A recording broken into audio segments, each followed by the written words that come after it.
Hello guys. तो कैसे आप लोग। तो स्वागत है आप सभी का फिर से हमारी एक न्यू वीडियो में। वैसे तो हम नारुतो और नारुतो के कैरेक्टर के बारे में बात करते हैं, पर आज हम कुछ अलग चीज़ के ऊपर बात करते हैं। रेनेगान रेनेगान नारुतो सीरीज में one of the most powerful dojutsu में से एक है, और पूरे नारुतो सीरीज में ये सिर्फ कुछ ही लोगों के पास है, जैसे कि नागाटो, मादारा उचिहा और सास्के उचिहा। पर क्या होता अगर ये रेनेगान नारुतो के पास भी होता?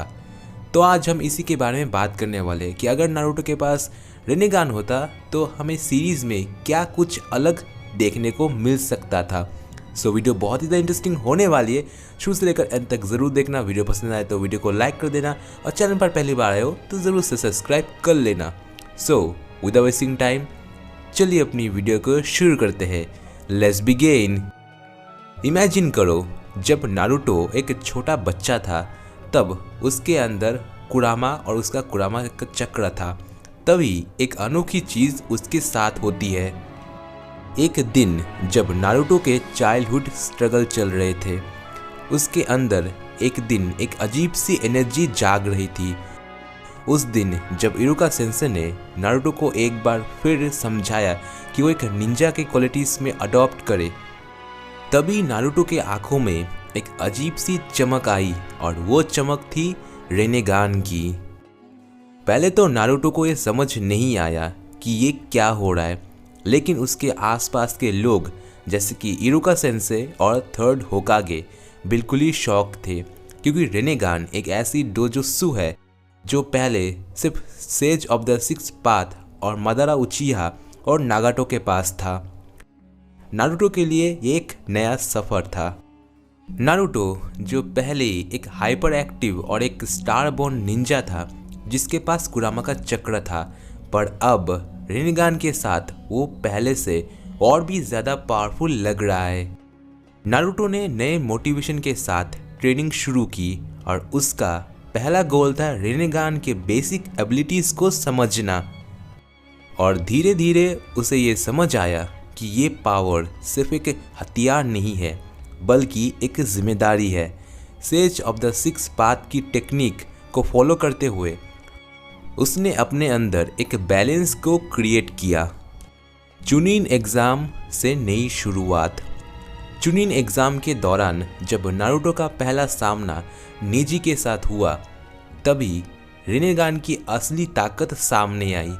नेजी जो कि ब्याकुगान में एक मास्टर था, नारुतो को कम समझने की गलती करता है, लेकिन जब उसका सामना नारुतो के साथ होता है तो नारुतो रेनेगान की एक एबिलिटी प्रेता पाठ की मदद से नेजी के सारे चक्र को अब्जॉर्ब कर लेता है, और ये देखकर सभी लोग हैरान हो जाते हैं।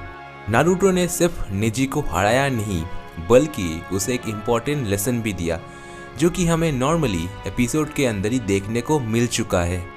इसके बाद नारुतो की पॉपुलैरिटी और भी बढ़ने लगी। गारा के साथ जो फाइनल बैटल हुई थी, उसमें भी नारुतो ने प्लैनेटरी डेमोन्स्ट्रेशन एक छोटा वर्जन यूज़ किया और उससे गारा को रोक दिया। अकात्सुकी के साथ हुई लड़ाई। जैसे जैसे स्टोरी आगे बढ़ने लगी, नारुतो के सामने नए नए चैलेंजेस आने लगे, लेकिन नारुतो अब तक रेनेगान की काफ़ी सारी एबिलिटीज़ को मास्टर कर चुका था।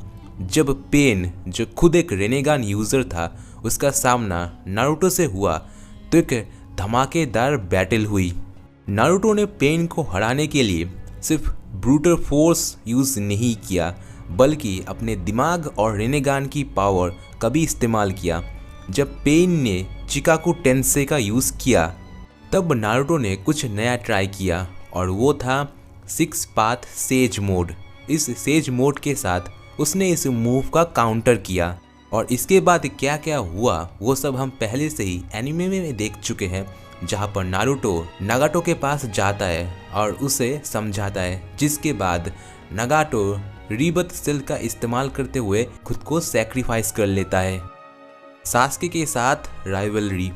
नारुतो और सास्के की राइवलरी एक नए लेवल पर पहुंच गई थी।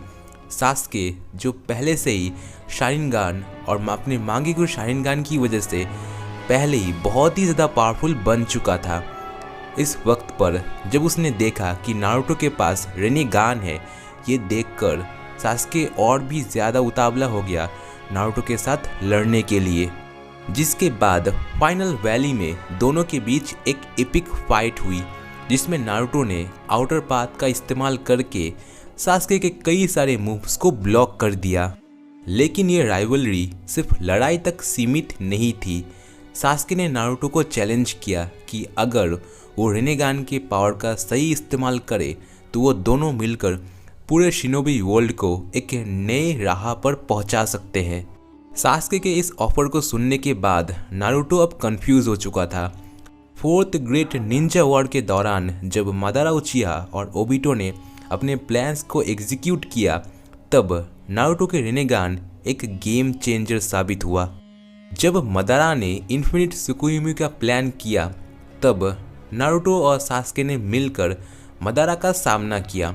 इस वॉर के दौरान नारुतो ने एक नई टेक्निक का इस्तेमाल किया जिसका नाम था रेने राशिंगान। नारुतो के इस नए वार ने मादारा के सुसानो के सबसे पावरफुल डिफेंस को भी तोड़ दिया।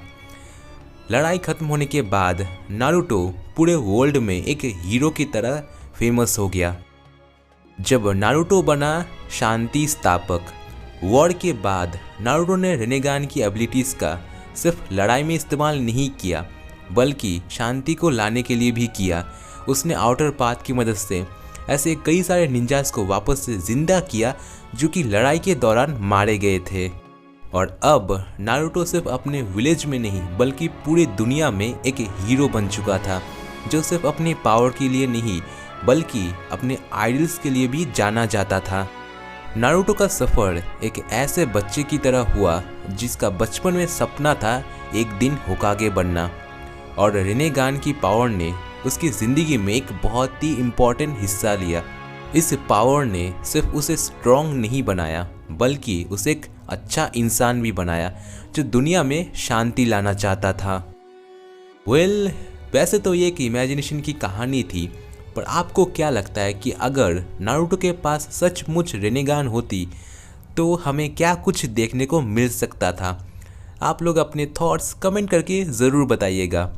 तो मिलते हैं किसी नेक्स्ट एंड ऐसी ऑसम वाली वीडियो में। तब तक के लिए नमस्ते, खुदा हाफिज़, सागर प्रणाम।